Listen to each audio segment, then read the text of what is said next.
Now, we know now that the crime that they say is at the root of terrorism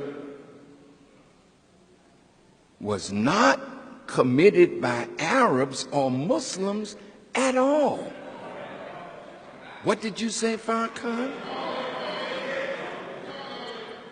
Over 2,300 of America's trained architects and engineers have joined in calling for a new investigation of 9/11. Well, what is 9/11? Some of you don't even know what 9/11 is. And that's really bad. 9/11 was the destruction of the World Trade Towers. Does it ring a bell now?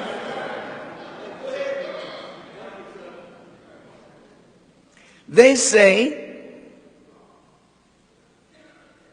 that the World Trade Center buildings were brought down by carefully placed explosives, not by planes. They say that all three buildings had to have been wired with explosive charges long before September the 11th. And this is something that took tremendous sophistication to do, and that sophistication was not with Osama bin Laden or his followers. Listen.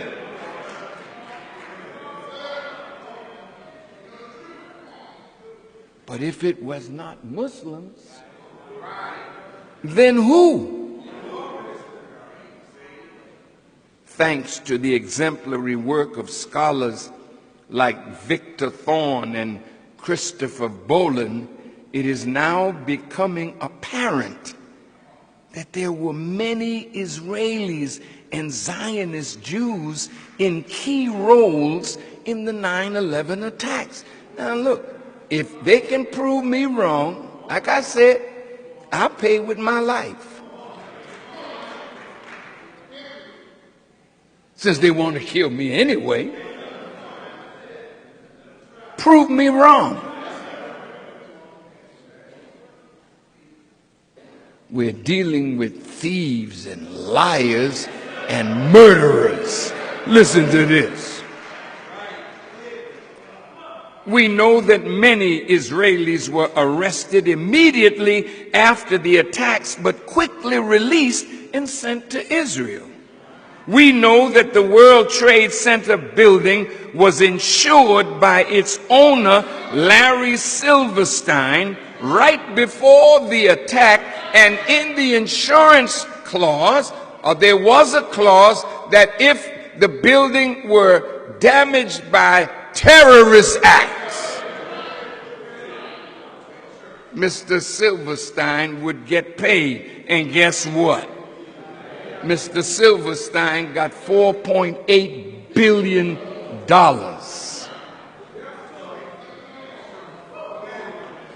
We know that an Israeli film crew dressed as Arabs were filming the Twin Towers before the first plane went in. In other words, these Israelis had foreknowledge of the attacks.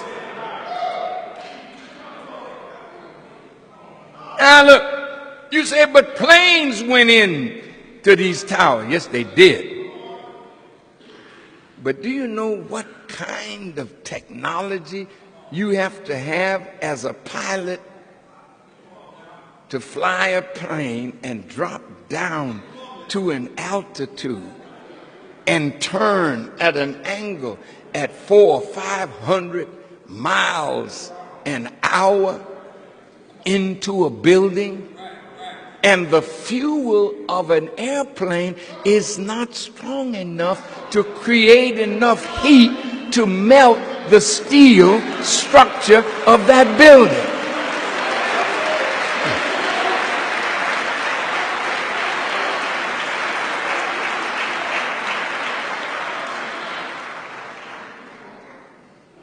We know that many Jews received a text message not to come to work on September 11th. Who sent that message? that kept them from showing up. Within minutes of the attacks, Ehud Barak, the founder and master of the Israeli military's covert operation force, was in a London studio of the BBC blaming Osama bin Laden and calling for a war on terror.